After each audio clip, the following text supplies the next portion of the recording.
And we are live. Hello and welcome to another Symbolic Studies presentation.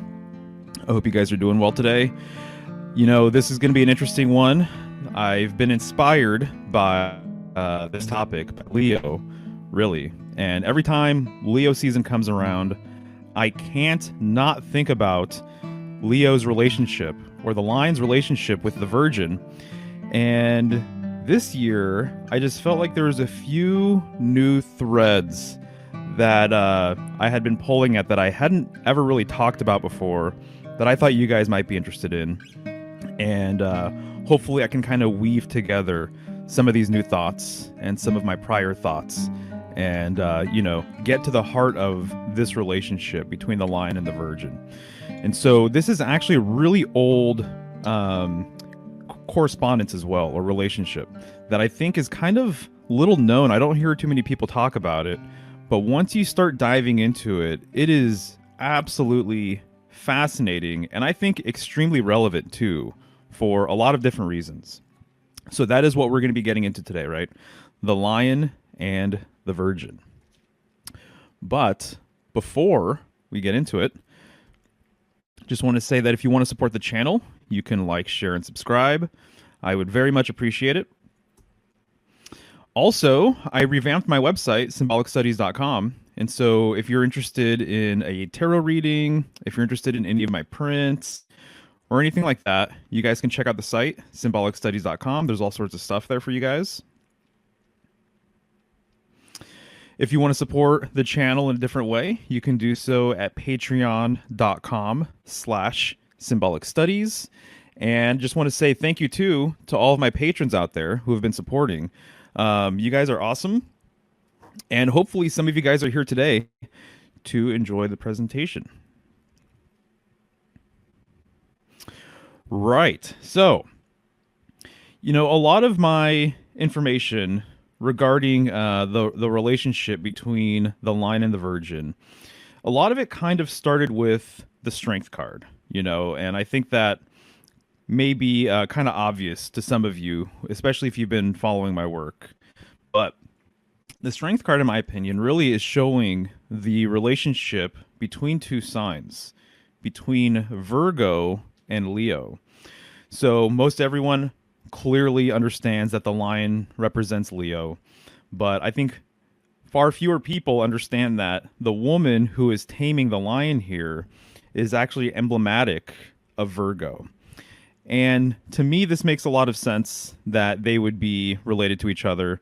In fact, I have to say that really kind of another thread that I've been pulling at that I think is really fascinating is the fact that if you study the signs, I think it makes a lot of sense, as we'll get into today too. I think it makes a lot of sense to study the opposing sign. So as an example, the relationship between Leo and Aquarius is very, very interesting. And so we'll unpack that a little bit today. But the relationship between each sign really, it kind of just, it gives you a whole new way to appreciate the zodiac wheel. And so there is a unique correspondence. There's a unique history between every single sign, between each transition. So very easily, we could talk about the relationship between Cancer and Leo, or Virgo and Libra. So I think that that's something that I really would kind of like encourage people to do, would be to really start understanding and start studying the transitions and the relationship between each sign, because it's actually another way to unlock just a ton of information that maybe you wouldn't have realized otherwise. And so this card to me is like perhaps the best example in the major arcana of two signs being explicitly sort of conveyed. And so the woman here, very clearly you can see that she's wearing this white dress, symbolic of purity, symbolic of innocence. She has this floral arrangement around her, right? And so to me, this is very earthy. I think it's interesting that Virgo is an earth sign as well. So they're trying to promote the concept that she is very much related to earth. And the lion, you would think that the lion in the card that corresponds with it, you would think that the lion is supposed to be strong, kind of like a warrior. But here, what you're seeing is you're actually seeing the lion being subdued in a way. He's being tamed. Um, he's submissive. So he has his tail between his legs. And so for me, for a long time, that was something that was kind of eluding me too. Why would they show the almighty lion, the king of the jungle, this way? I would think that he would be proud, right? But the symbolism of him being tamed by Virgo speaks to the fact that he is kind of in many ways the child of Virgo. So what you're seeing here, and this is going to be just a constant theme through this presentation, what you're seeing here is actually the relationship between mother and child. And so this is kind of like showing you a non-Abrahamic way of a mother and child relationship. Virgo being the queen of heaven and also the queen of earth, and Leo, being ruled by the sun, is her actual son. So that's another thing we'll be seeing throughout this whole entire presentation. This idea of Leo corresponding with the sun. So this is the Rider-Waite version. And here you can see this is just another version of the card. This is the Marseille version. Even too, it's kind of interesting looking at the hat of the Marseille version here. It kind of almost looks like that figure 8 that you see above the strength card, right? Above the head of the woman on the strength card. And so this figure 8 symbol, I think, is very intriguing, especially given the fact too that depending on the deck, it's actually the 8th card in the major arcana. And obviously, most people are kind of aware of the switch that occurred at some point where older decks a lot of times had it as the 11th card. But the main symbolism is still retained here. And so here it's more obvious, right? Her hands are really, really on the jaws and the kind of the muzzle or nose of that lion there. And there's a lot that can be said regarding, how this relates to sexuality as well, taming your beast, if you will. I think that's one of the more common interpretations of this card, which I completely agree with, but there's so much more going on there. And this is another version of the card. This is from the Montaigne deck. And so when I started studying this card, I was really, really fascinated with the addition of a pillar, a broken pillar too, of all things. And it's interesting because what you see here is another lion who is not very strong looking. It looks like he's whimpering back there, right behind this woman. And so this is another example of showing the lion in a weaker state. And I think ultimately kind of what's being said here is that the lion has a mother. And this reminds me very much of the story of the demiurge, right, and of Sophia. And so the demiurge believes that he is the supreme deity. He believes he's the cream of the crop. He thinks that there's no one above him. But what he doesn't realize is that he actually has someone above him. He actually isn't at the top of the hierarchy. And the person who's above him is his mother, is Sophia. So there's a God above God who's even more supreme. And so what's also being said here then, I think in so many ways, is that man in general also has a similar sort of dynamic going on. And that I think it's kind of the nature of man in a way to kind of assume top dog sort of position, if you will. But woman, in actuality, he owes a great debt to, including the woman or the great mother of the universe. And so that's what's being conveyed here as well, right? Is just the mother of the universe, of the cosmos, the queen of heaven, and you're seeing once again her child. And so this broken pillar business, right? I've studied pillar symbolism quite a bit over the last 3 or 4 years, and a lot of people will be aware that I make a big thing out of the world axis, right? Being very much symbolic of the bridge, if you will, between heaven and earth, and that the world axis is said symbolically to exist between the North Pole and the northern sky, the pole star. And so having a broken pillar implies, obviously that this axis has somehow fallen. Or what I think actually what it really means is it just means it's more passive. I think that what we're talking about here is more of a feminine energy. I think the complete pillar is more symbolic of the divine masculine, and the broken pillar is actually symbolic of the divine feminine, is what I'm coming to find out. And actually, a really easy way to understand this, in my opinion, is when you look at the I Ching system and you look at the hexagram and trigram system. And so trigrams are made up of 3 lines, whether these lines could be yin or yang. And then hexagrams are made up of 6 lines, and these 6 lines are composed of 2 trigrams. So there's 6 lines, right? 2 trigrams built up of either yin or yang lines, right? Yang being masculine, yin being feminine. The yang line is a complete line. It's unbroken. It's solid. The yin line is actually broken and it's passive. Something can pass through, right? And so feminine energy is more passive and more receptive in nature. So when you just look at how we use yin and yang in that system, to me, there's a direct correspondence with what's being implied here. So this is a heavily feminine card, right? I think the broken pillar is implying this passivity, but also strength in and of itself, right? So forteza, right? Force. And so she is who broke it. And so that's another thing too that we'll be getting into is the strength of woman, the strength of the goddess, the strength of the feminine, right?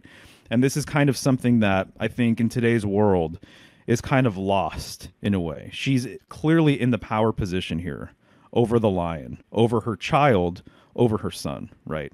And then you can see that she's actually wearing that mask above her head, which is emblematic. Obviously, it looks like a lion. And then she's also wearing body armor that looks like a lion as well. And so here we go. Here's another version of the strength card. And you see this pillar once again, right? And so you see the pillar, and then you also see this submissive lion. And so once again, she is in a more predominant role, a more powerful role. This is more of an old world way of thinking, right? And here is another version of the strength card with one breast exposed with that broken pillar. And so I did not realize that the broken pillar was such a thing and that it was really related to the feminine. Here's another example. She even has her foot on the top of the broken pillar there.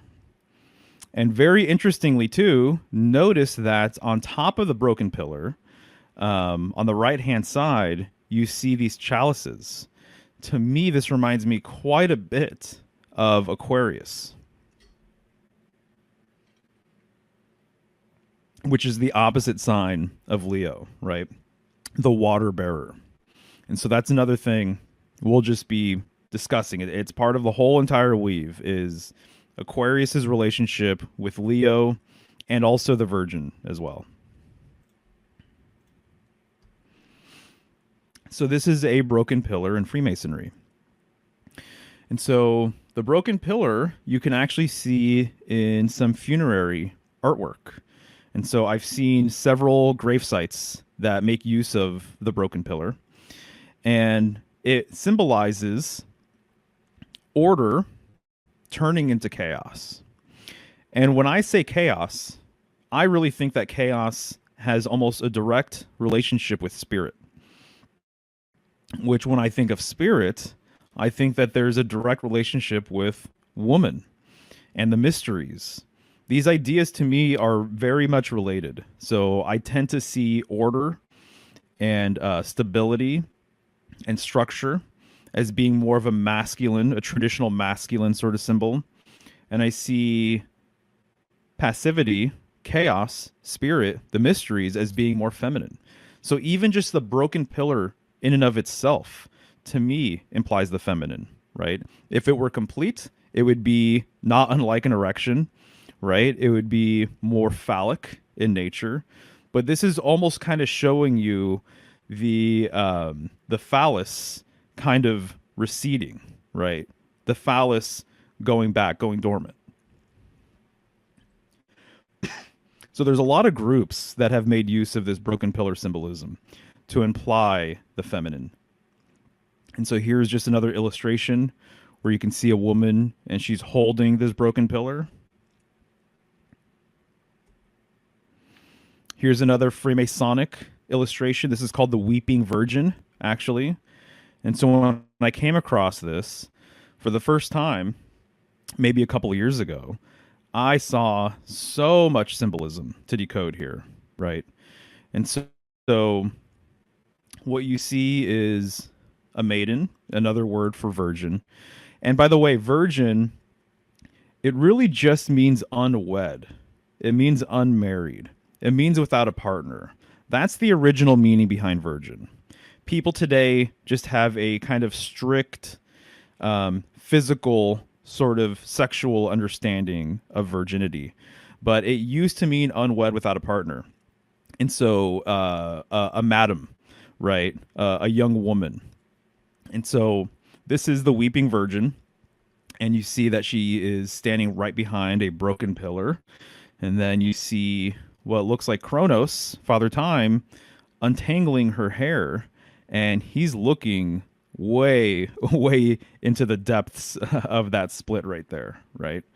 And so he also, obviously, he's seen with his wings and his scythe, and then he has his hourglass, right? And they're standing on top of 3 steps as well. And so the Weeping Virgin, wow, I mean, this is clearly Virgo, and it fits right in line with some of the cards, right, that I've already shown. And so her hair, to me, the fact that her hair is tangled also implies chaos. And so here, a patriarchal figure, a masculine figure, is untangling her hair. So he's actually bringing order to the situation.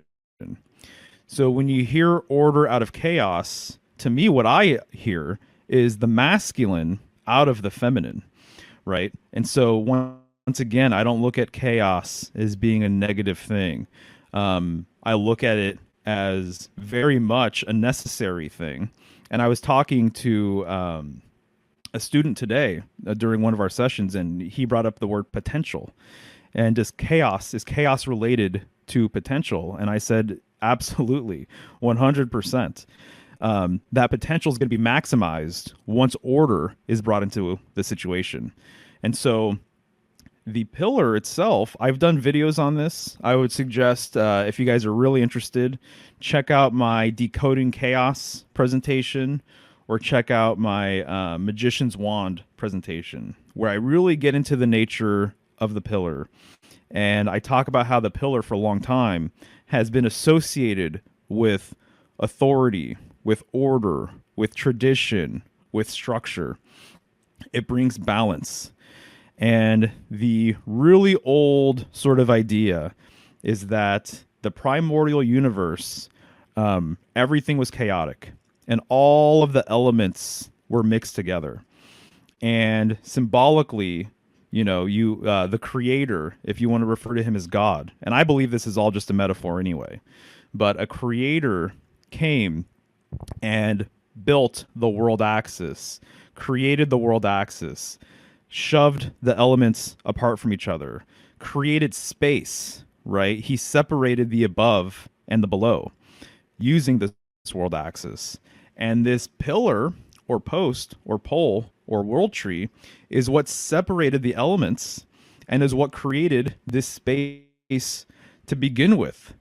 So now with this new order, things can actually grow, and people can actually, live here, and things can actually occur because there is this separation, right?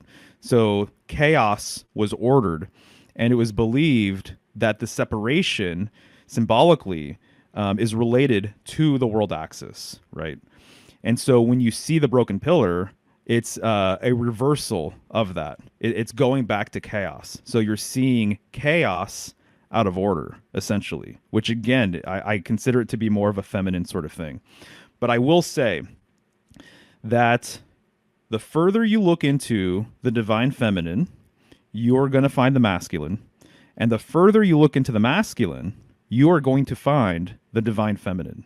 And that's just how it works. And so I almost see it that there may not just be any other way. And so that is why also too, I'm talking about the Virgin, I'm talking about Virgo. The card that corresponds with Virgo is the Hermit card. And what do you see on the Hermit card? You see an old man with a white beard. Not unlike this guy right here, not unlike Father Time, right? So isn't that kind of interesting that the card associated with virginity, with the Virgin, actually has this old man on the card, right? And so to me, this just speaks to the nature of, once again, if you want to explain the feminine, you almost have to talk about its complement. If you want to explain the masculine, you almost have to talk about the contrast that is the feminine. And so here what you're seeing really are kind of the extremes of both in a way. A young woman, a maiden, a virgin, and then this old man, right? But yet they are, in many ways, I would say, two sides of the same coin, or two sides of the spectrum, right? So this broken pillar business, once I started noticing that this is a thing related to the Virgin, arguably related to sexuality and all sorts of other things, I started noticing it all over the place, and in some unlikely places as well, right? As an example, this is a music video. This is WAP from Cardi B and Megan Thee Stallion. And I guess I shouldn't be surprised anymore. But at the time, I was kind of surprised. This music video came out, I can't even remember, 2-3 years ago. And it came out during, of all times, Leo season. And there's big cats all over the video. And I would say that when you're talking about big cats, or you're talking about felines in general, to me, I see differences between, say, a tiger and a lion. But largely, I would say we're talking about very, very similar symbolism, right? And so there's lots of tigers in the video. And I've said this before, too, on other streams and in other presentations and things like that. But the relationship between the feline, whether it's a lion, a tiger, or a house cat, is very, very close to the serpent and also the dragon.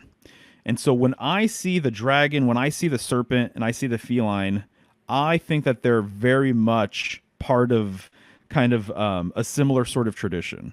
And a lot of my symbolism books and resources that I have here back this up, essentially. And so their nature is kind of similar. Especially, I mean, just looking at the cat and the serpent, right? I've said this many times, but, with each, there's a species that has slit pupils, right? They both hiss. They both have fangs. They kind of strike similarly, right? So I can see all of the reasons why they've been related over time. And even the strength card itself, the Hebrew letter that corresponds with the card is teth, or tet, which means serpent, right? Or it means vessel. Those are the two common interpretations. And so here, what we're seeing is broken pillar. We see sand, obviously implying the desert or a dry area. You're also seeing the serpent, right? And then you see, obviously, women in the background. And there we go. Cardi B, Megan Thee Stallion. And obviously, if anyone's seen this music video, you guys know it's sexually charged, right, to the max. And so the fact that they're using the serpent, I think makes perfect sense symbolically. The fact that they're using the broken pillar makes sense symbolically. And the other thing I just haven't said yet is that the virgin, you almost can't have a conversation without talking about the whore. And that will be unpacked later on in this presentation. Similarly, I would say that the sort of nature of the lion that fits this transition would be the beast.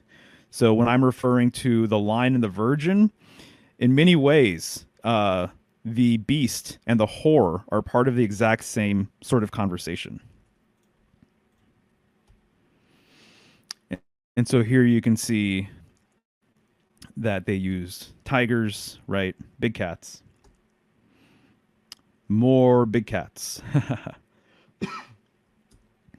But one of the things I thought was really interesting is the fact that there was a lot of Aquarian symbolism to be seen throughout the music video as well. And so I bring this up, by the way, this music video in particular, and the next one, because there's a second music video I'll be talking about right now.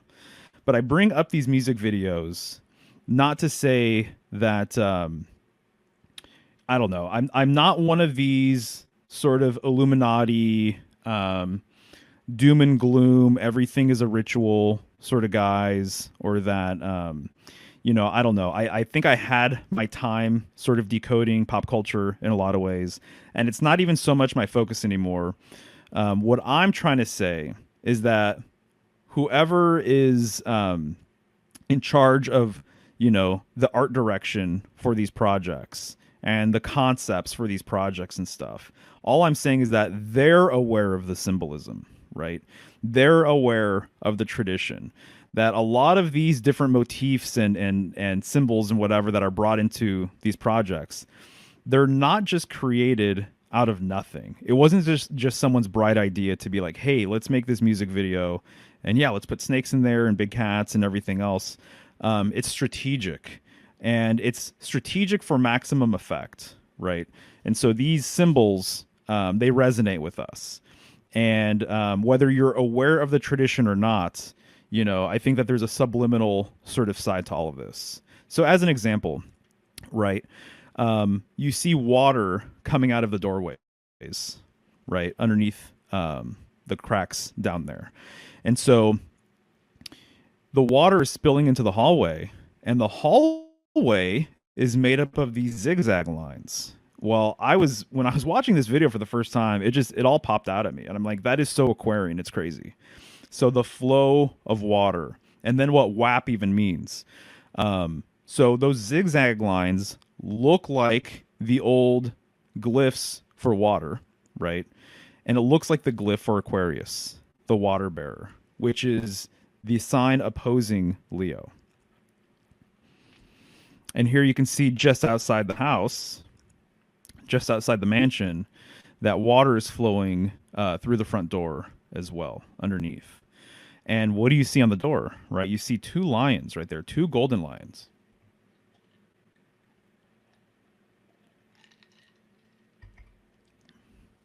Lions being associated with doorways, with portals, with gateways, with waterways is really, really ancient, very old. And about the water thing specifically, though, my understanding is that one of the reasons why the lion has been associated with water and with rivers and things like that has to do with the fact that during Leo season is supposedly is or was when the water was highest on the Nile in ancient Egypt. And so the lions would come out, and they would they would be more hidden other times of the year, but when the Nile was rising is when they would come out. And so this is when they would be seen, and it was more dangerous, actually. Now that I'm thinking about it, I wonder if it's actually during Aquarius season is when you would see the lions. I could be mistaken on that. Maybe someone in the comments can affirm maybe what I'm saying here. But absolutely, the water of the Nile, the rising of the Nile, and the lion completely related to each other. So you actually had to be more on the lookout when the rivers were high because there were more lions around, right? And so it's not uncommon to see fountains with lions, right, spewing water out of their mouths. It's not uncommon for there to be two lions, on each side of a door, right? And so again, the gateway sort of aspect with the lion is absolutely present. And so whenever you see two of anything, whether it's two pillars, two lions, anything, there's an implied third thing. There's an implied middle thing.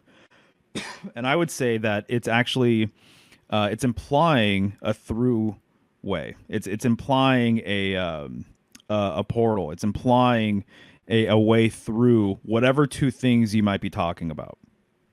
So that's why whenever you see two pillars, you should really think, well, where's the middle pillar, or what's going on in the middle of the canvas if you're looking at a piece of art or whatever. Or, it's like when you look at Solomon's temple, there's always two very large pillars on the sides of the doorway of Solomon's temple. And the line has just been kind of associated, I think, with much of the same sort of symbolism. Again, we don't have, we have the Lion's Gate sort of thing. And I have various opinions on, what that's all about. But, we don't have a sort of, we don't refer to any other sign as a blank gate, the Libra gate or the Scorpio gate or something like that. But we do have it with the lion. So there's another music video that this is actually a new one to me. I was pleasantly surprised to watch it again after so many years. Use much of this same symbolism, I would say, to great effect. And so this music video is Like a Virgin, by Madonna, right? And so you're first introduced to the lion in this music video with pillar symbolism. So this is actually the first time you're seeing the lion in this music video. He's walking away from these pillars. And then at some point, you see the lion approach Madonna, right? And Madonna is wearing a wedding gown and she has a veil. Veil symbolism relates to Virgo in, man, the deepest of ways. It's so interesting. And so we'll be talking about that too towards the end of the presentation here. But this lion interacts with Madonna, approaches her. There's other shots showing the lion walking around this facility, whatever it might be. And then you see this lion here kind of panting and breathing, right? And I would say too that when you see a lion doing this, it's I get a highly sexually charged sort of energetic quality from this, right? And I think that makes sense for a lot of reasons. Well, it's funny in the video, the guy who's going to take Madonna's virginity is also wearing a lion mask, right? So they're committed to the lion symbolism here, right? Between the pillars and the Madonna being, being this virgin wearing this wedding gown, and then him wearing this mask and stuff. They're all in, right? So I think that's really interesting. They show him, kind of like running around with this mask on, and he is obviously trying to sleep with Madonna. Also throughout the video, you're going to see Madonna in these canals, floating through these canal systems, right? I was just talking about Aquarius and the relationship with Leo, and I was just talking about the water sort of nature between the two, right? And here in this video, there's lots of watery symbolism. Meanwhile, the whole entire time, she's talking about being touched for the very first time, being a virgin, all this kind of stuff. So here's just another example of the guy in the lion mask with Madonna. and more water. And then here's just another screenshot of Madonna, and she is showing off that veil.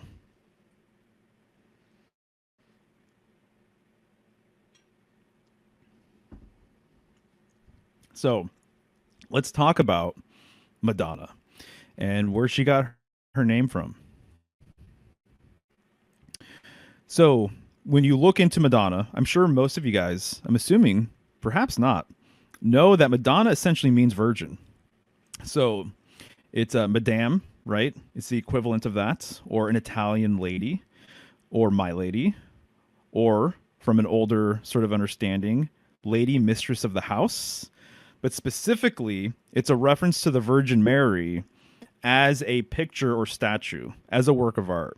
You know, when the Virgin Mary is depicted in a piece of art, she is referred to oftentimes as the Madonna. So here we have like a complete sort of symbolic loop, I suppose, with Madonna and this song, Like a Virgin, all about losing her virginity to a lion of all things, the male sort of archetype being portrayed as a lion. And her name literally means the Virgin, right? The Virgin Mary. Very, very interesting. So again, the people who created this, well aware of the tradition, well aware of the symbolism, and all these sorts of things. So let's talk about the Virgin Mary and what's going on here. So when I see, as an example, Virgo and Leo in the Strength card, as I said earlier, I see mother and child. So in many ways, this is just the same depiction of the tarot cards that I was showing earlier. Because Christ is often referred to as the Lion of Judah. He's referred to as many things, and that's kind of his nature too. And I almost feel like I need to do maybe another presentation at some point talking about all of the different nicknames that has been associated with Jesus Christ, right? So he's actually a very mercurial figure. But in today's world, I would say that more often than not, people associate him with the sun. So once again, he is the son of the Queen of Heaven. He is the son of the Virgin of Heaven. He is the son of Virgo. And so you see the stars around her. That means that they're associating her with what I would refer to as the stellar tradition.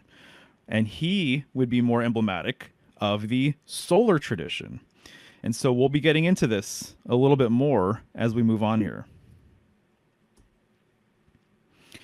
Here's another example of mother and child, Virgo and Christ, the Virgin and the Lion of Judah. So they are in this Vesca Pisces, and you can see that there's 12 dots around the whole entire frame there. These are the 12 signs of the zodiac. There's little icons in each one indicating each of the signs. And you see once again that the Virgin Mary has these stars around her. So I think that what's being suggested is that she has an association with the stars.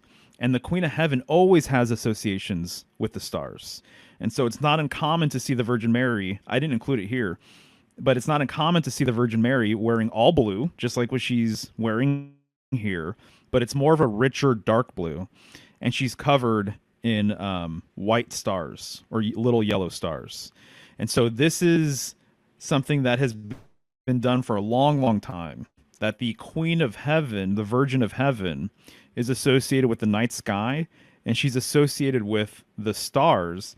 And arguably, I would say that she is associated with one star in particular above all of the others. And her child is also a star, just happens to be our sun, right? And so she's connected to the stars. Her son is connected to the sun, which is also a star, right? And the idea or the whole motif of mother and child goes way, way, way, way, way back, right? And here's just one example, because I could show you examples all day long. But this is Isis and Horus. It's not uncommon to show the Queen of Heaven, the Virgin, the Great Mother, sitting down. It's not uncommon to see her being throned. And I've said this before, but my strong hunch, based on my research, is that the Queen is more suited being throned, and the king, when he is on a throne and he is sitting down, he's actually emulating or mirroring the queen. And so this implies more of a domestic nature. It implies more of her receptivity. It also implies her power as a queen, her power as a woman to essentially be able to do the great work from the confines of her kingdom or her castle or her home, right? It implies taking care of children and domestic affairs, which is the most noble thing I think anybody could do. It has to get done, right? And so the queen being throned, the queen's throne, is also known as the bridal chair as well. And so there's a direct correspondence between a bride sitting on a chair and the queen sitting on her throne, right? And there she is, with her child, with her solar child. Regarding Isis, this is an old quote in a temple in Egypt, and it says, "I, Isis, am all that has been, that is, or shall be. No mortal man hath ever me unveiled. The fruit which I have brought forth is the sun." So I highlighted two things here in this quote: unveiled and then the sun.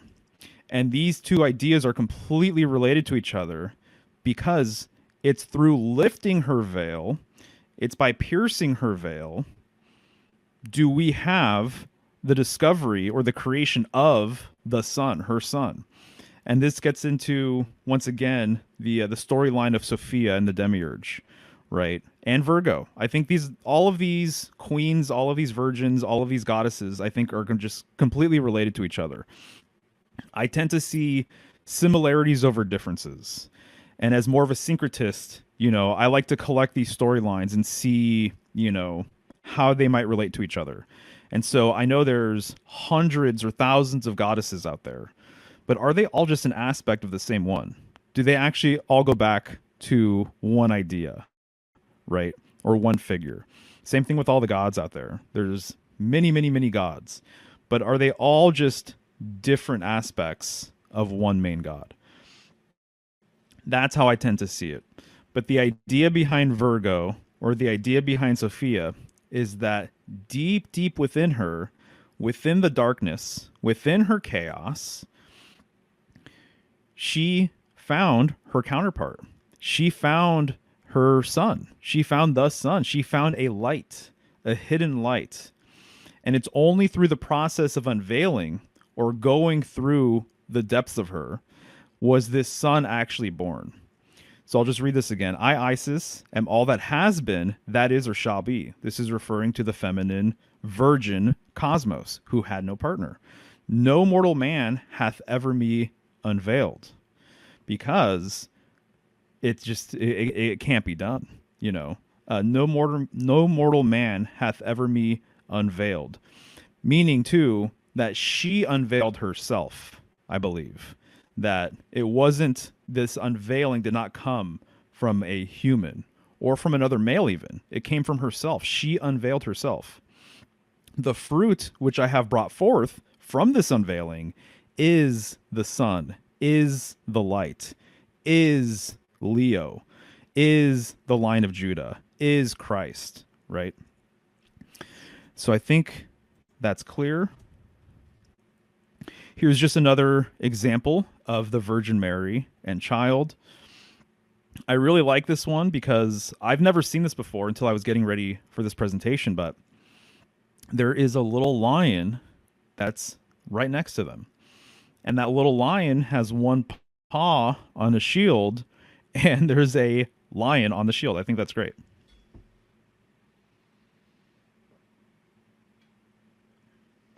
So here, this is a statue that I've I don't know the exact history of it when it was created, but it appears as though there's been many reproductions over the years.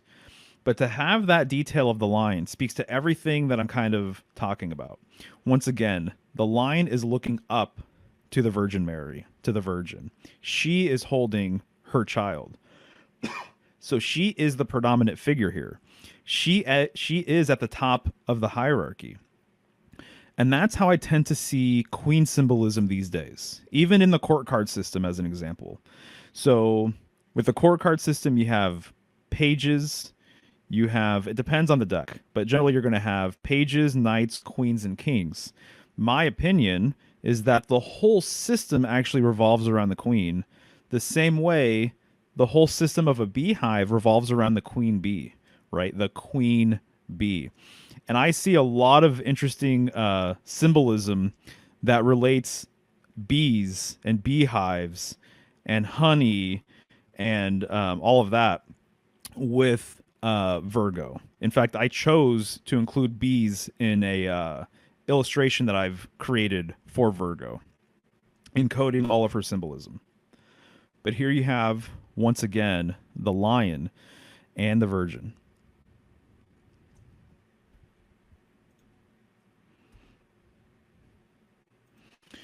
Right. So this brings us to the concept of the Black Madonna.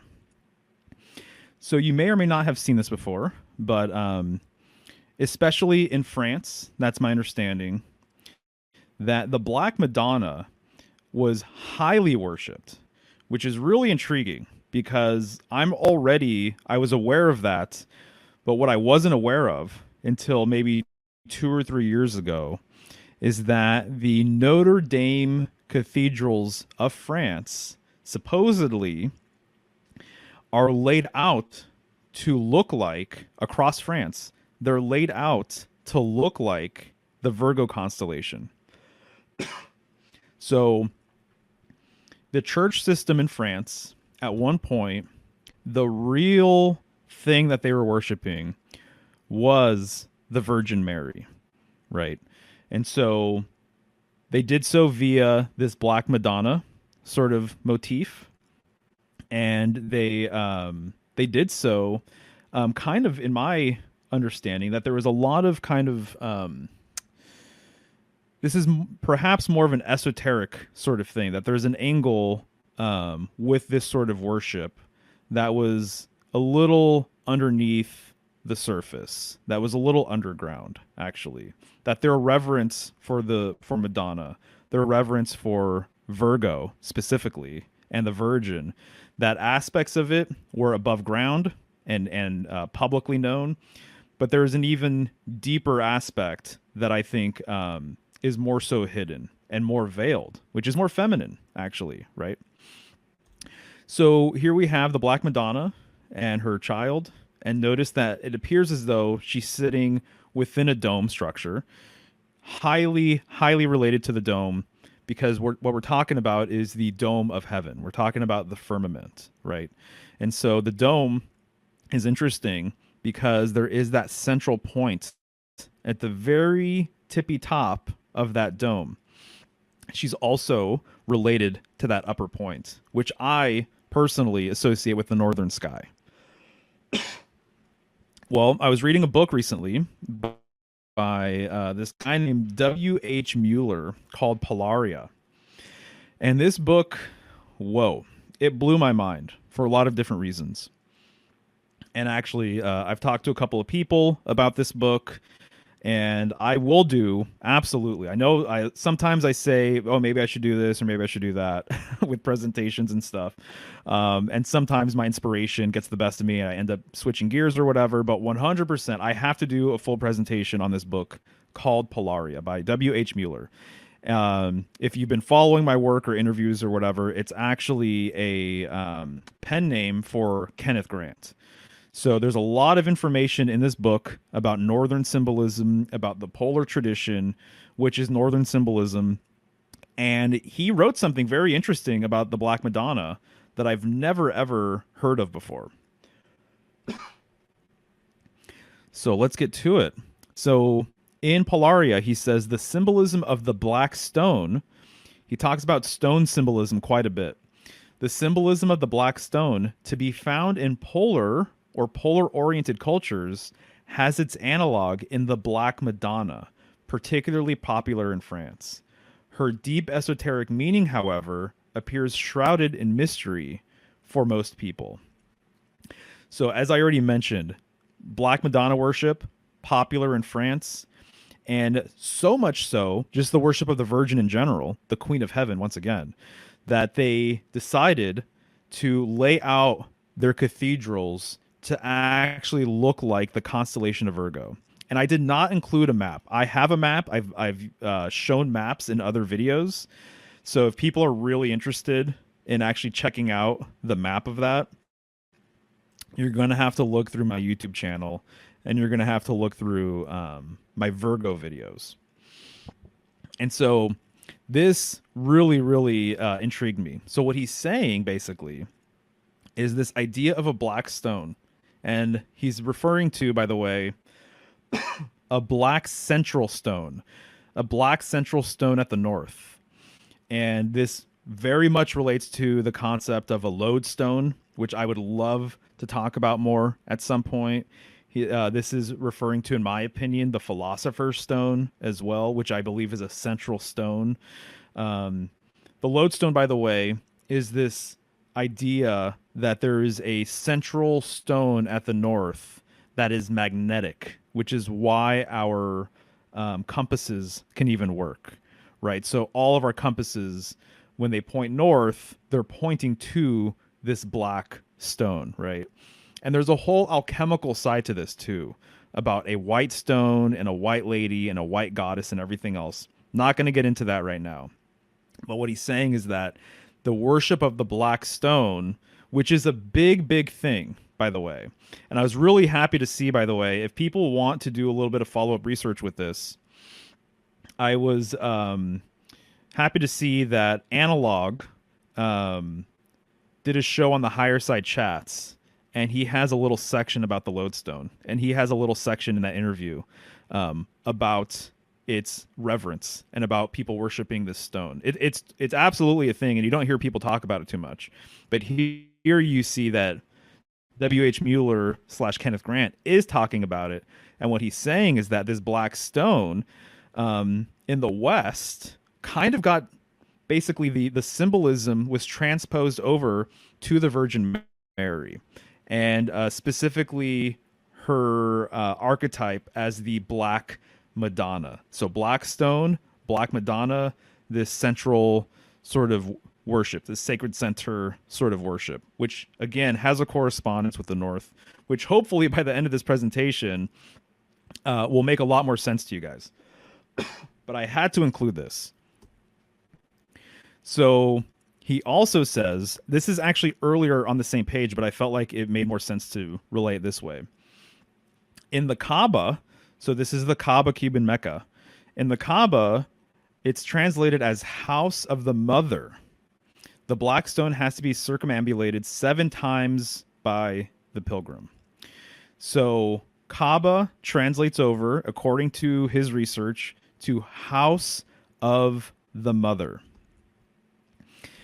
And this is the Kaaba cube. If you've never seen it before, I know I've talked about it multiple times, but this is in Mecca, in Saudi Arabia. Notice that people are surrounding it in a concentric sort of way.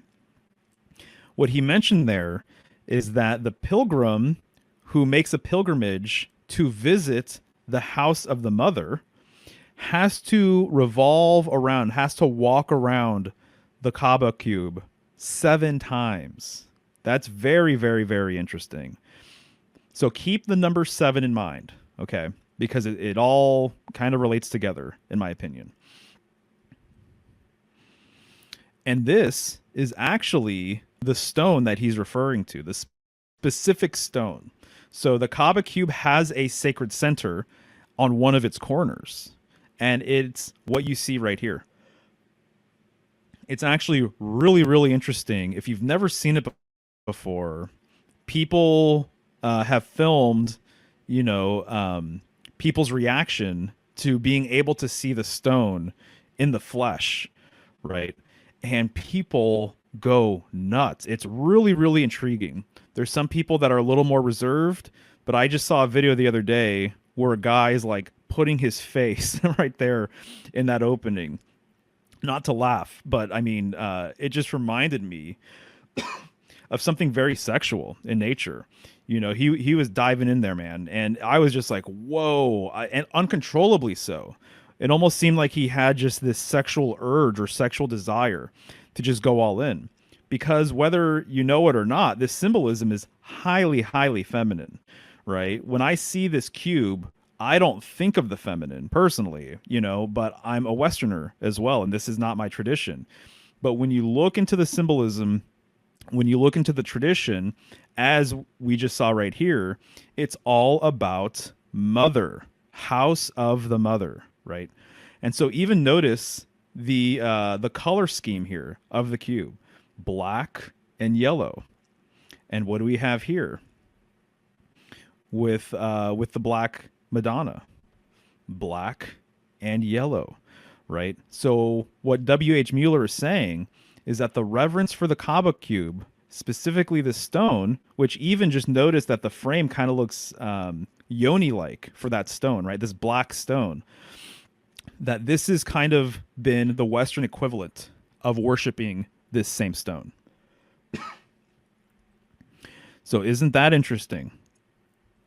It's also very interesting because in this culture, we've got a lot of veil symbolism to discuss. And so here are a group of women, and they're wearing their burqa, right?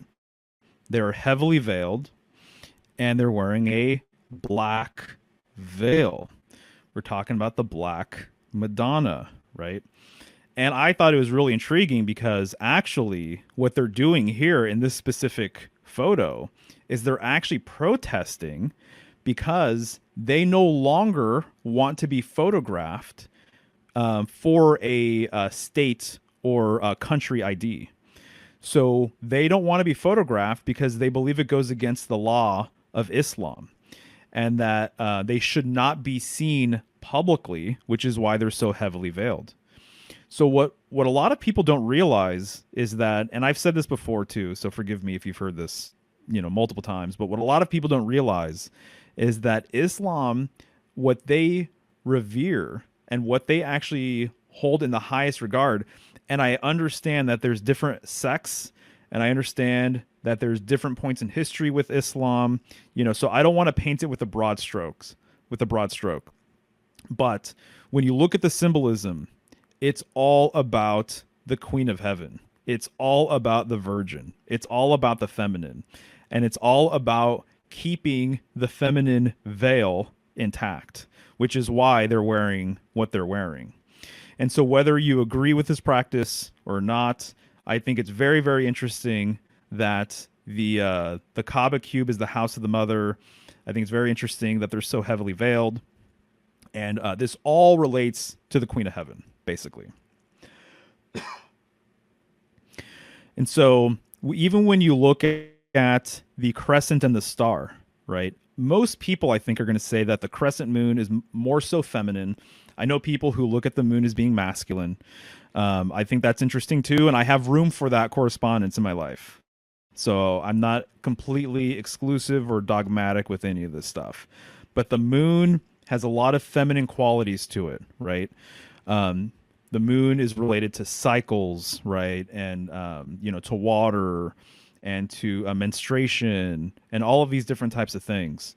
And then when you include the five-pointed star, like, you know, if anyone is going to create an icon for Islam, if they're going to pick any icon for Islam, they're going to pick the crescent moon and the star, right? That sits and rests right there within it. The five-pointed star is very, very Venusian, so it relates to Venus, right?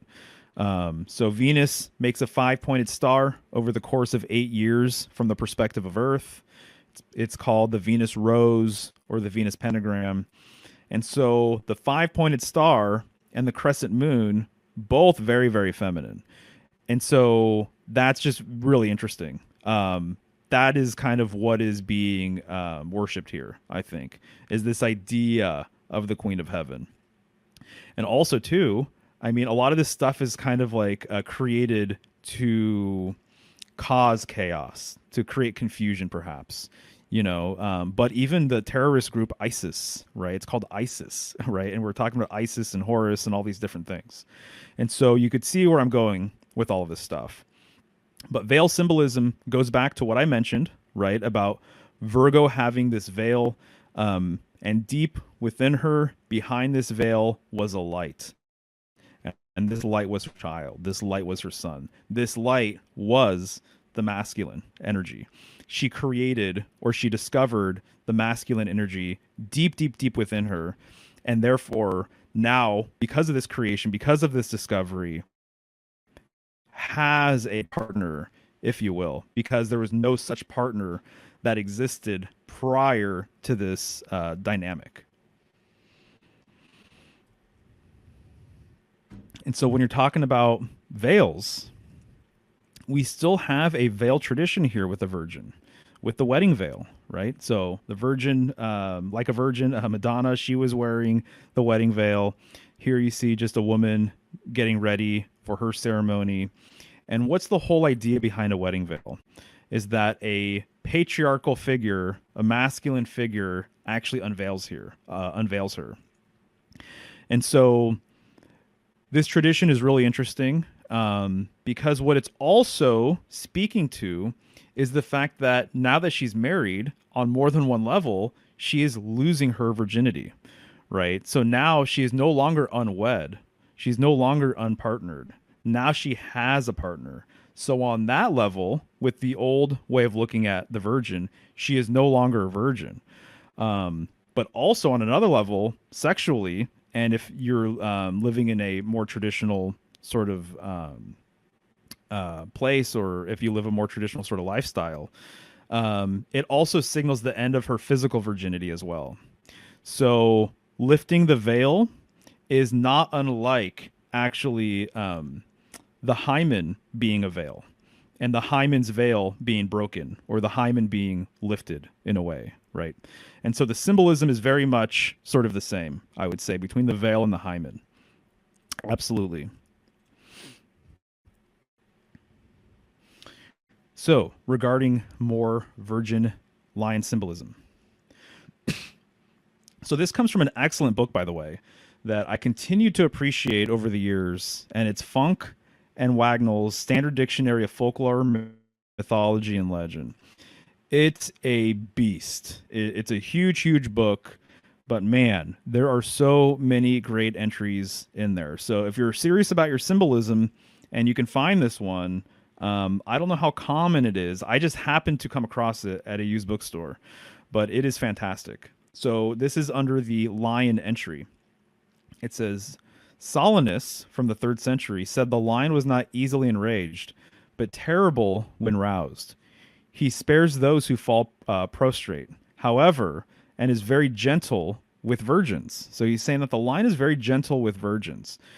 The lion's tenderness for virgins recurs in the European story of the girl saved from ravishment by a lion.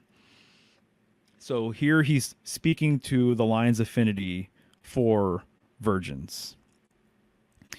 And there are so many goddesses and queen-like figures who have been associated with lions over time. So I'm going to go through, I don't know, maybe 10 examples or so of just different goddesses that have been linked to the lion, right? And oftentimes, what I would say now, that a lot of goddesses, they relate to queen symbolism. So in my eyes, when I refer to the virgin or the goddess or the queen, I see a lot of similarities. I see more similarities than differences, personally.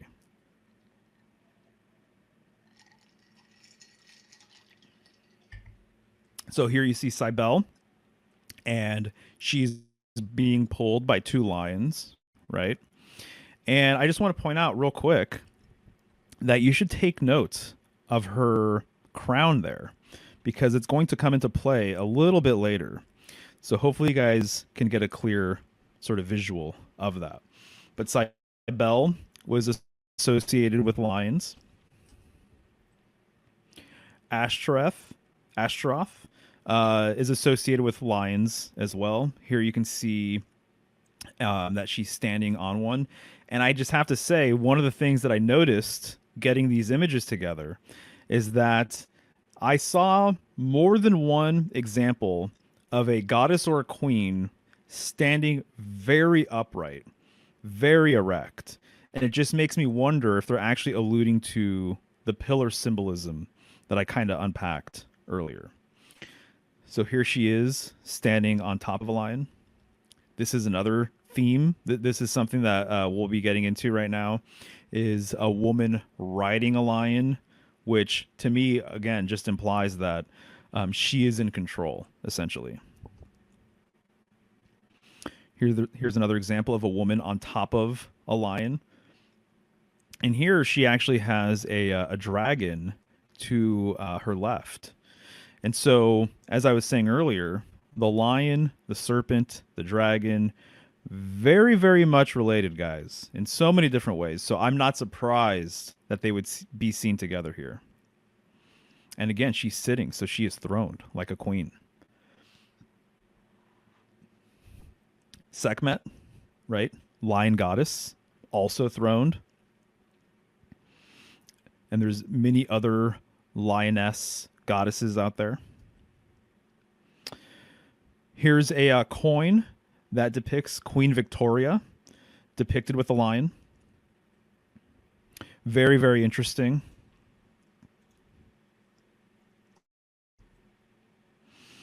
And this is just to show you another example of this twin lion sort of idea.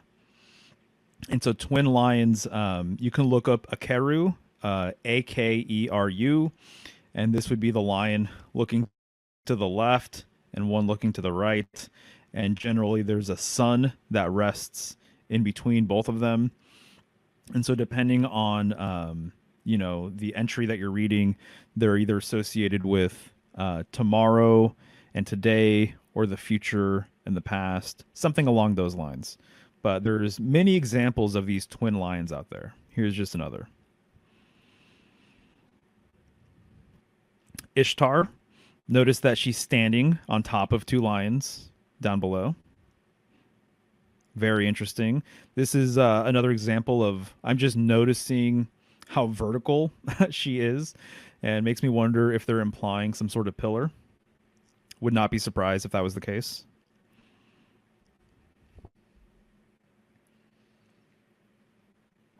So here's the Sphinx.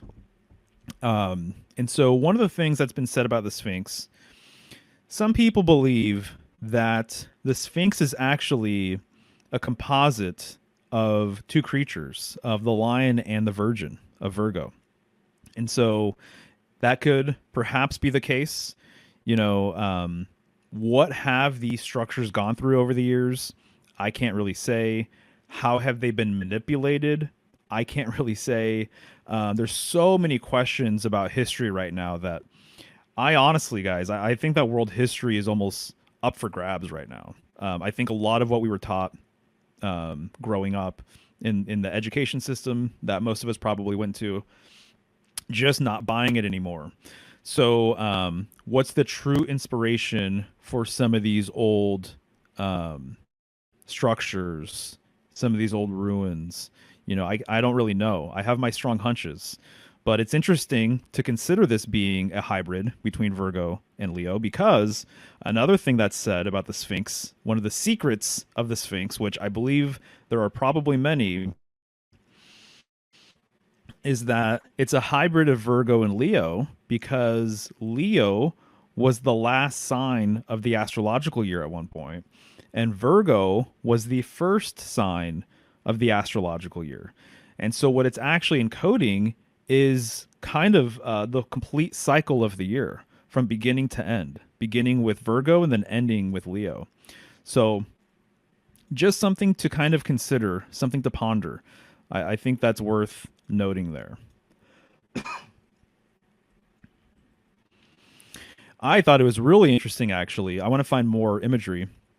I just included one here, but there are a number of saints that also correspond with Leo and also embody a lot of things having to do with the Virgin or Virgo, right? So here's a saint as an example, and she's being delivered from the heavens by an angel. She's being delivered a branch, a palm branch. And the palm branch is a classic symbol to associate with Virgo. I didn't include it here, but actually, I have one or two images of Virgo, the constellation itself, an illustrated constellation that I can point out and show you what I'm talking about. But when you look at most illustrations of Virgo, she's usually holding a branch in one hand and a bundle of wheat in the other. So the branch and the bundle of wheat, in my opinion, symbolically what it's representing is actually her child. It's almost like a substitute symbol for her child. And so instead of Virgo outright holding Christ, because Leo is right next to her, so symbolically, in my opinion, her child is right next to her anyway, as we'll see. She's holding a palm branch, and Christ was also known as the branch as well. So I think there's a direct sort of relationship here. And then also there's Christ's symbolism related to the bundle of wheat that she's often holding as well, Virgo. And so this wheat also relates to Christ in that when you make bread and you are eating it with wine, right? It's said to be the body of Christ. And so that's very, very interesting. So both symbols, the palm branch, and that's even something I've talked about in other presentations, but the palm branch in and of itself, I've made videos about it. Absolutely relates to her child, and the wheat absolutely relates to her child as well. So she's being delivered the palm branch. Very, very similar to Virgo, right? Very, very similar to the Virgin Mary. You can see Virgin Mary imagery where she also is holding this palm branch. And so the palm tree in and of itself, there's a lot to be said about that as kind of like a tree of life sort of thing. And then we have Palm Sunday and all these other things, right?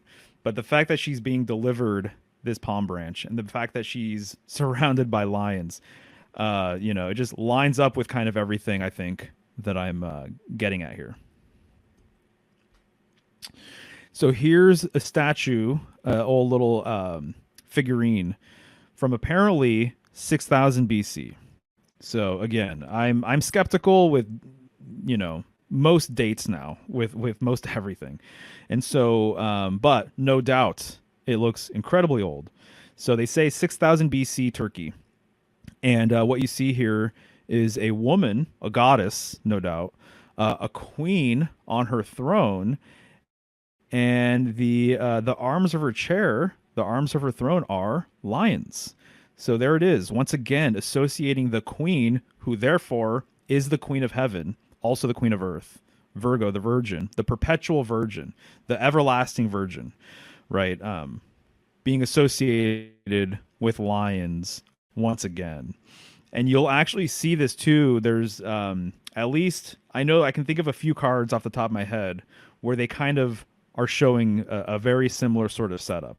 So I know, as an example, the Queen of Wands. I pulled it the other day for a reading. And the deck I was using has a similar sort of thing going on, where her throne actually has lions kind of on the headrest and then also lions on the arms of the chair. So again, more queen, goddess, lion symbolism to look at. Right, so let's look at the zodiac wheel. So here you can see clearly Leo and Virgo right next to each other. There you go. You see Virgo right there with that palm branch, right? So Virgo is also associated with grains. So she's a grain goddess. So corn and wheat and barley come to mind. And corn also being kind of like a generic catch-all term for grains. It's been used that way, at least in Europe and in other places, right? So even corn, we harvested corn today, actually, which is really interesting. But she's associated with grains. So she's associated with the harvest. And so it makes sense that right after Virgo, you would have Libra, the scales, because all of these signs, there's a practical nature with all of these signs that I think kind of get lost sometimes with certain types of astrologers, but one of the practical things going on here is that Virgo is associated with grains, and she's associated with the harvest of grains. And so if you're going to be harvesting grains, I mean, there's a very good chance that you are going to market with these grains. You're going to sell these grains, or you're going to trade these grains. Well, if you're going to trade, or if you're going to go to market, then you need to have them weighed. You need to know how much grain you're dealing with. You need to know their value.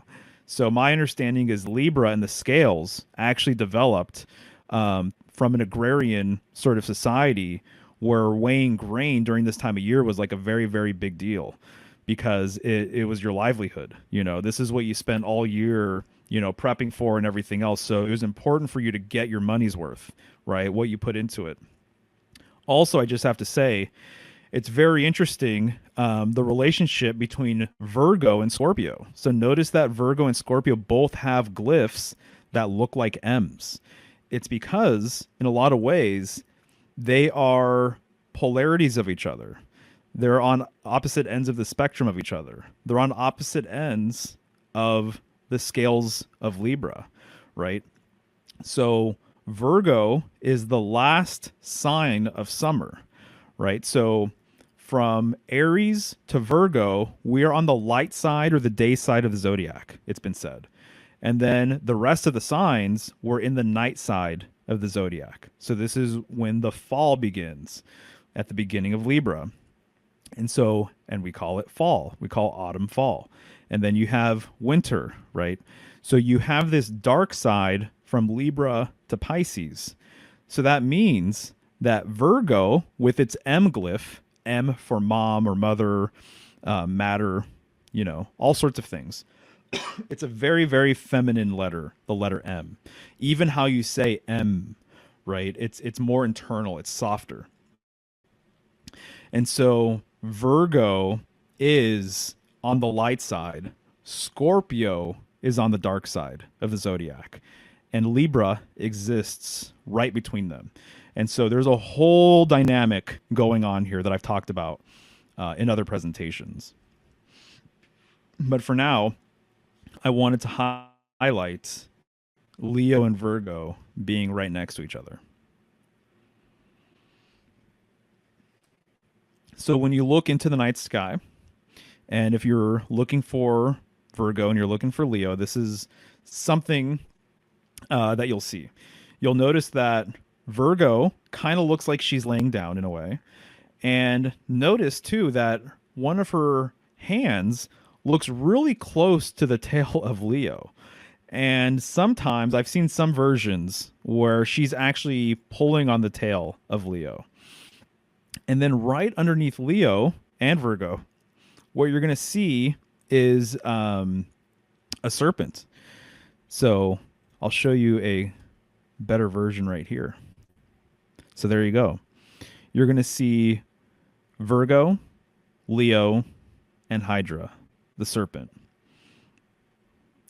It doesn't look like that would be that significant, but when you start looking into various illustrations of the constellations, as an example, like in the Dendera Zodiac, all of this stuff really, really comes to light, and you start realizing kind of its overall significance. So there you go, too, before I move on. You see Virgo in her right hand, she's holding a palm branch, and then in her left hand, she's holding a bundle of wheat. So this is from the Dendera Zodiac. So what you see here is this is just for Leo, by the way. This isn't for Virgo and Leo. This is just for Leo. And so you see Leo riding a boat, and sometimes the Dendera Zodiac illustration of this constellation, literally the tip of the boat on the right-hand side has the head of a serpent. And so, but you can just see out the gate, right, the serpentine nature of the boat that Leo is riding.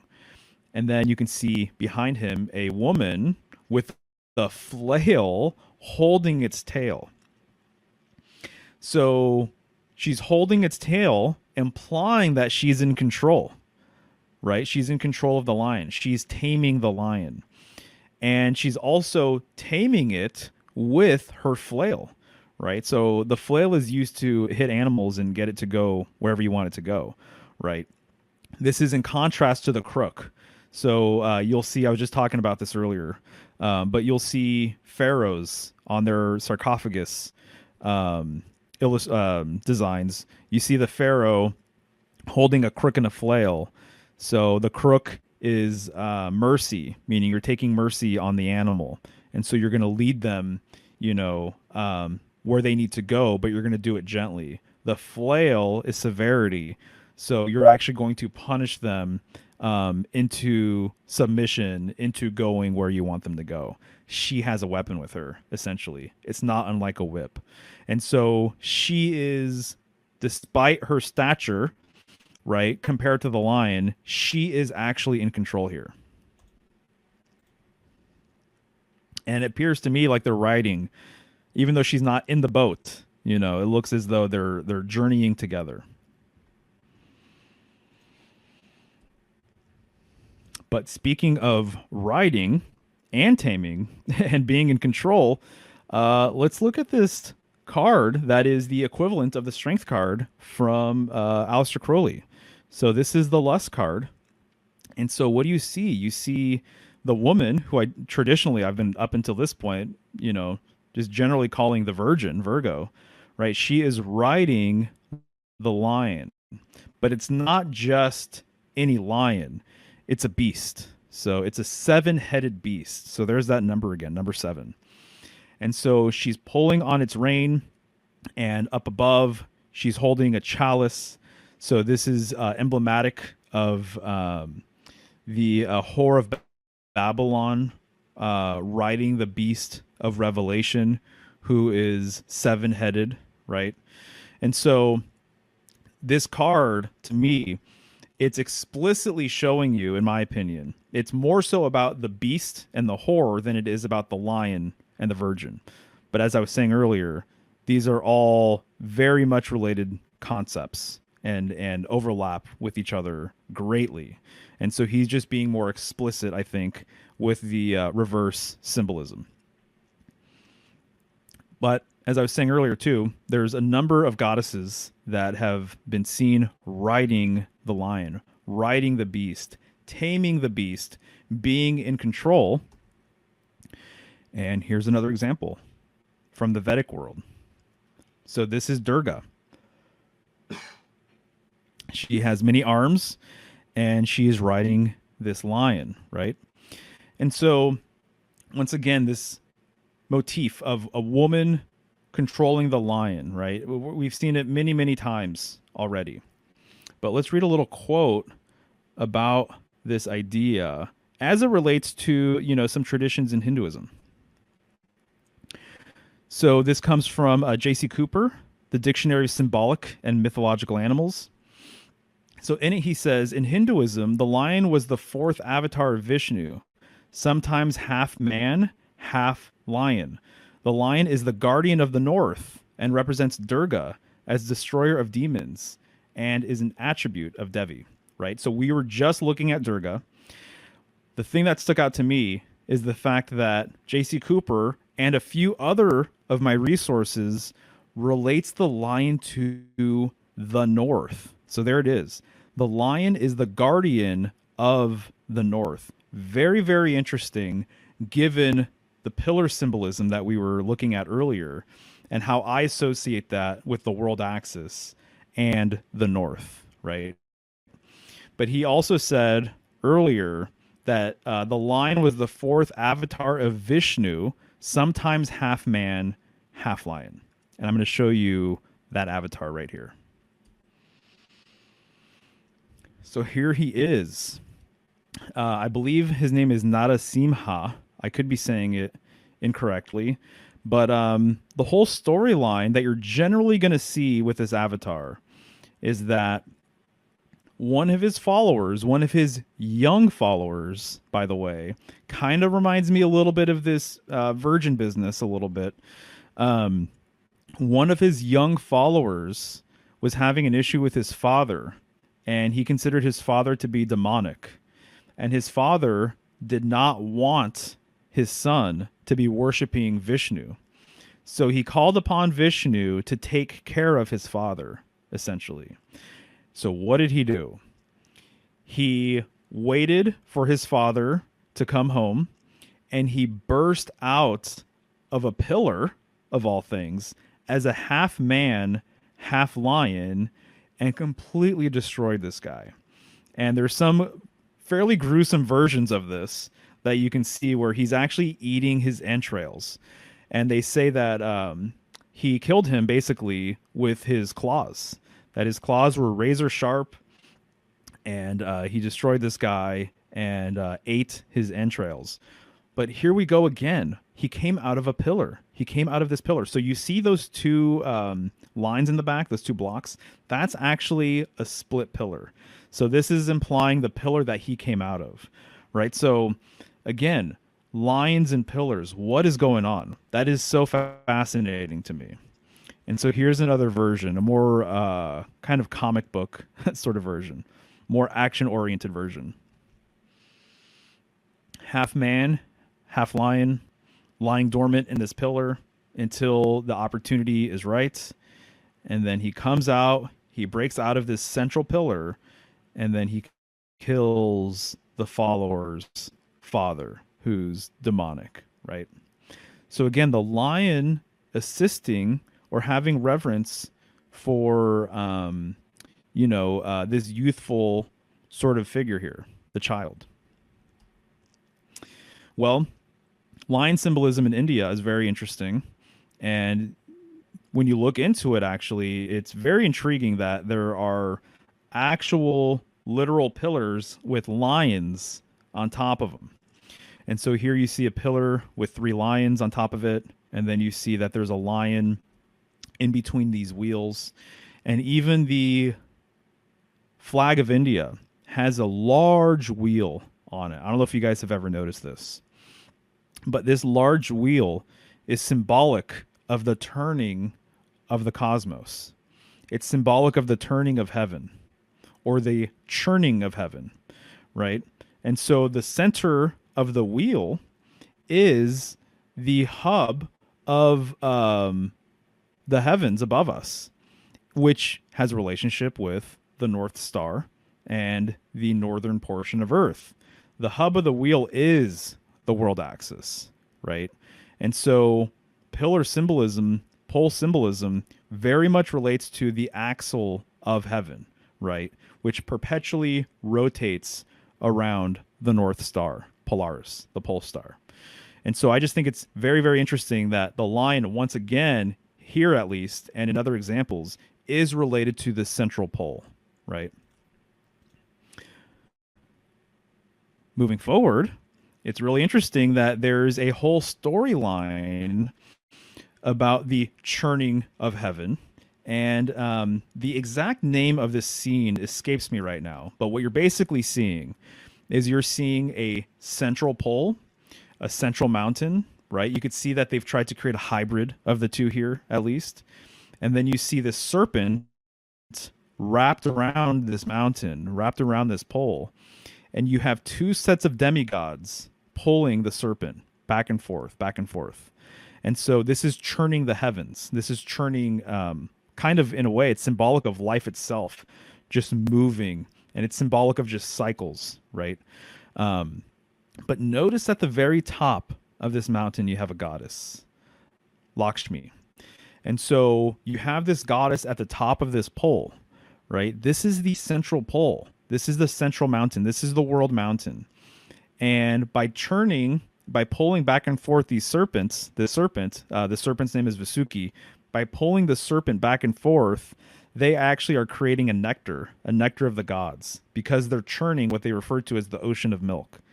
And this nectar was a nectar of immortality. And the collection of this nectar, they collected it in a pot, which is known as a kumbh. And Kumb is actually what they refer to Aquarius as. So Aquarius is the water bearer.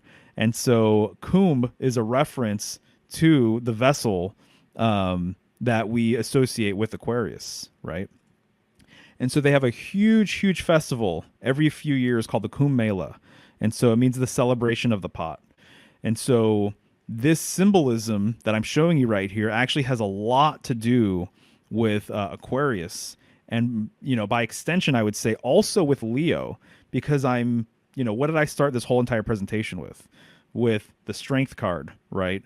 With the virgin, the goddess, and then all of the goddess symbolism associated with the pole, with the pillar, with the broken pillar, right? This central sort of pillar. And here in the Vedic tradition, they also associate the goddess with this central pillar or this central mountain, right? So here's another example of this scene. There's many examples of this, right? But notice that the serpent has 7 heads. Once again, 7 heads. It's not uncommon for beasts in mythology who are multi-headed to have 7 heads. Even there's illustrations and there's statues of Buddha, and he has, cobras behind him, and it's a 7-headed cobra, right? And so the 7-headed nature, this number 7, relates to the northern sky. It has to do with Ursa Major and Ursa Minor, which each have 7 stars, which revolves closely around the pole star, right? That's what this central mountain, that's what this pole actually represents. It represents the world axis. And so I'm not surprised to see 7-headed sort of symbolism going on here. And you see that she's actually holding a kumbh right there in one of her left hands. So she's holding a pot. So presumably, I'm assuming that this is the pot that's going to hold the nectar of immortality. So once again, Leo and Aquarius are right exact opposite of each other. And so thinking about some of the symbolism, the central mountain and the central pole, right, the axis mundi, I heavily associate it with the North Star, as probably most of you guys maybe are familiar with by now. So to me, there's a very clear sort of connection here with the star card, which is the North Star, which is Polaris, in my opinion. And so there's the star card, the 17th card of the major arcana. And then you have the 18th card of the major arcana, which is the moon. And then you have the 19th card of the major arcana, which is the sun card. So these 3 cards being right next to each other says quite a bit.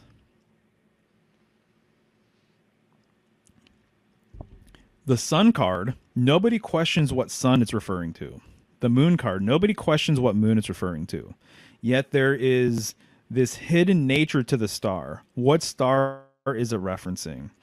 My opinion, the receipts that I have point everything towards the pole star. It's pointing to Polaris, right? So that's why you see a 7-pointed star. It's because it's making the same reference as the 7-headed serpent or the 7-headed beast, right? And it's the same woman, right? Lakshmi, it's the same woman as the virgin, right, in the strength card, or the whore in the strength card. It's the same woman, in my opinion. And so she's also being associated with vessels. We've seen that a couple times already, right, or a few times. So here you have the star, the 7-pointed star, surrounded by 7 other stars, because this is the pole star heavily associated with the number 7, with 7 other stars around it, which is symbolic of Ursa Major, and it's 7 stars. And Ursa Major and Ursa Minor, this is probably a good point to bring this up, they're vessels, right? They're dippers. It's the Big Dipper and Little Dipper. And so we're dealing with cups here. We're dealing with chalices. We're dealing with grails. And here she holds 2 grails. She holds 2 vases, right? 2 vessels. And she's exposed. She's nude. So even her breasts are vessels, right? They're exposed. So everything I see here, I think it's North Star all day long. And I think that it's also speaking to the polar tradition And the moon card is speaking to the lunar tradition. And then the sun card is speaking to the solar tradition, which is why in a lot of sun cards, you're going to see a male child, right? As the predominant figure in the artwork. Okay. But I think that the earliest tradition was a stellar tradition, right? So the polar tradition, the stellar tradition, it's also been referred to as the Sabian tradition. These are the same traditions. And to me, it's the earliest one from what I gather.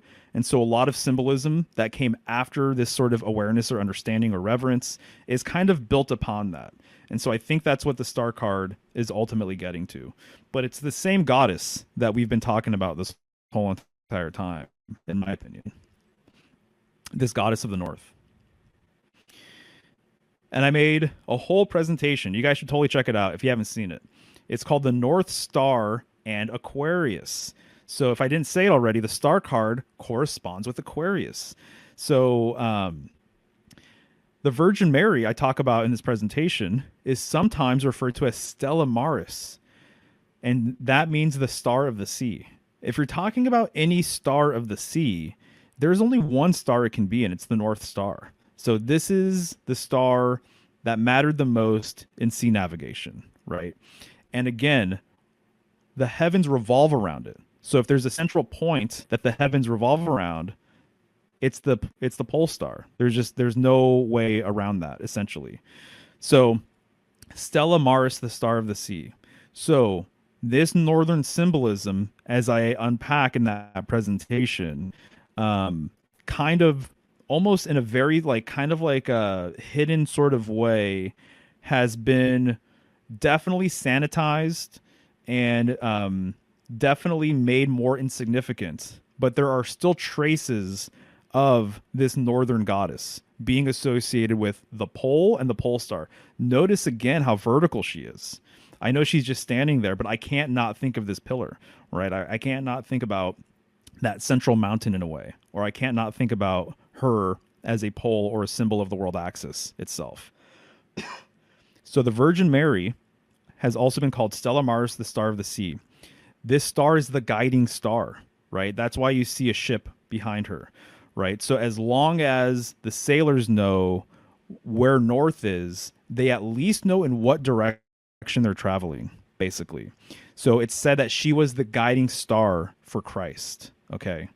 And so there are, again, there are traces of the Virgin Mary being associated with this exact same star, which falls in line with some of the other stuff I was just talking about with the world mountain and everything. Oh yeah, so this is a fantastic tarot card for the star card, because what it's showing you the polar nature of the star, which is just fitting right in line with everything that I'm kind of saying. So shout out to Rachel for sending me this, man, probably like a year and a half or so ago. And so I've since used it in a few presentations, but I just absolutely love this. So because the star is the pole star, it makes a lot of sense that this artist, very creative, by the way, I like the execution here, that one of the rays of this pole star literally is turning into a pole itself. And what is she doing? She's dancing around it, right?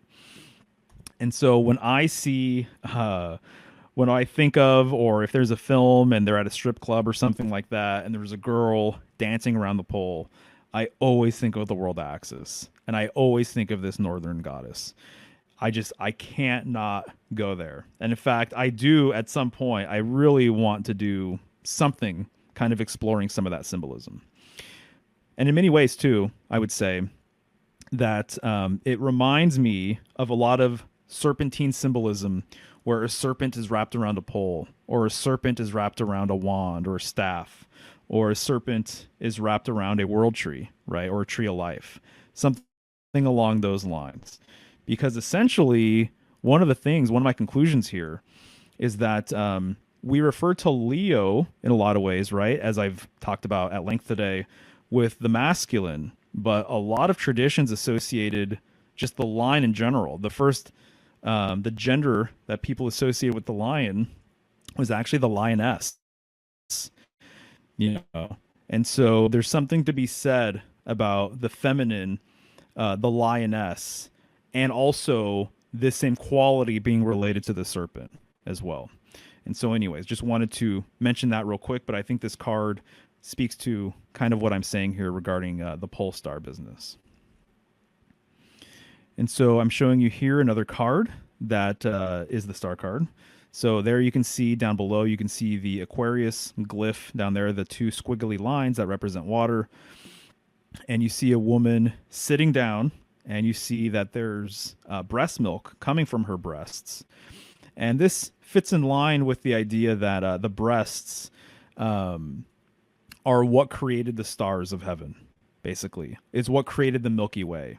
That it's from the breasts of the Queen of Heaven that created the Milky Way galaxy, right? So that's what this artist here is illustrating. And so notice that there's a 7-pointed star, once again, the number 7, relating to stars and all of that. Notice that there's this 7-pointed star, but it's not just any star, right? It's a very specific star. And it very much relates to the Argentum Astrum, right? It relates to Thelema, it relates to Crowleyanism and things of that sort. And so I'm sure a lot of you guys have seen this before, but this is the Star of Babylon. So it's the 7-pointed star. I've talked about it before multiple times, but I just feel like it's once again relevant here. So each of the tips of the star has a letter in it, and it completes the word Babylon, right? And so the most popular horror in, I would say, at least here in the West with mythology, is the Whore of Babylon, right? I also am thinking about the Tower of Babel, and how that is another sort of phallic structure, not unlike a column, right? And here you got all of these sevens. So to me, these sevens just absolutely relate to the northern sky, Ursa Major, Ursa Minor. In fact, I've said it before, but I think that you actually get the shape of the number 7 from these constellations themselves because they look like sevens, right? And so you have this yoni right in the middle, this vaginal Vesca Pisces sort of shape right there, dead center. So it's basically, to me, the symbolism is that the northern sky, is related to the divine feminine, essentially. And that's kind of what we're getting into with this pillar business, with the goddess, with the virgin. And so here is an illustration of the Whore of Babylon. And so this is William Blake. And so I always got to kind of throw in at least one William Blake sort of illustration in my presentations here. And notice the crown. Notice it kind of looks like Cybele, what she was wearing earlier, right? And what was Cybele doing? She was riding a chariot that was being pulled by 2 lions, arguably 2 beasts. And here you have the Whore of Babylon, who's holding this chalice, and this chalice is said to contain filth and abominations. And she's riding the beast of the Whore of Babylon. But in this version, it's interpreted as man, as a man, as a beast of a man. And here he has 7 heads, right? Getting into all of the 7 business that I kind of brought up before. So this is just Blake's interpretation of the symbolism. There's a lot of other versions you can find out there where the multi-headed beast looks more like a dragon, right, and has long necks with dragon heads at the end of it. But this is what he portrayed. So this gets into, I mean, this is kind of, in a way, honestly, it's another way of illustrating the strength card, in my opinion. And so now when we look at an actual version of the strength card, the Crowley version, you can see the similarities, right? The chalice of filth, riding the beast, taming the beast, the 7 heads, etc., right? And so I bring this up here at the end of the presentation just to highlight the fact that I think between all of the things that I showed, I think that you can make the case that the pillar that we started off with is a northern correspondence symbol. And indeed, the Virgin also a northern correspondence symbol. And then it appears as though the lion has a northern correspondence as well. I brought up that quote that the lion is the guardian of the north.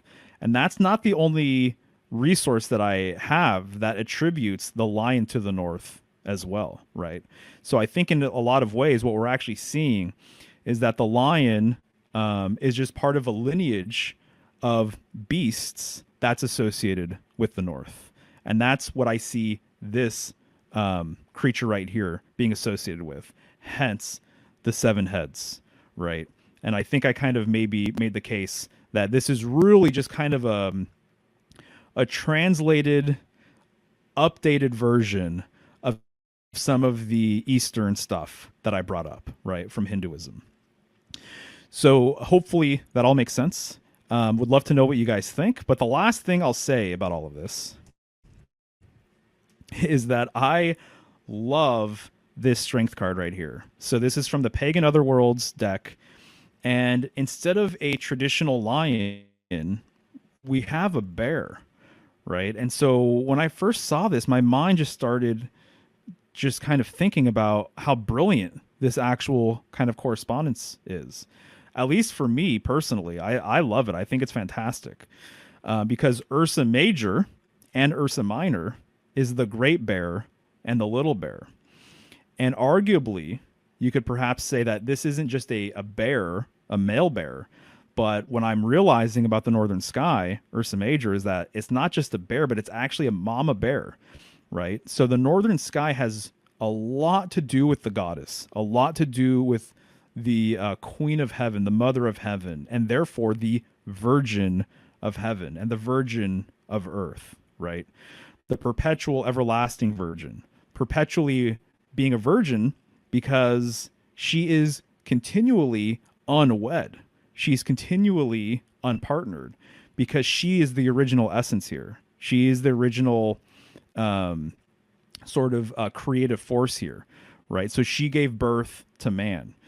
She gave birth to, or she discovered deep within her veil, the masculine energy, the masculine archetype, the sun, right? The Lion of Judah, Christ, whatever you want to call it.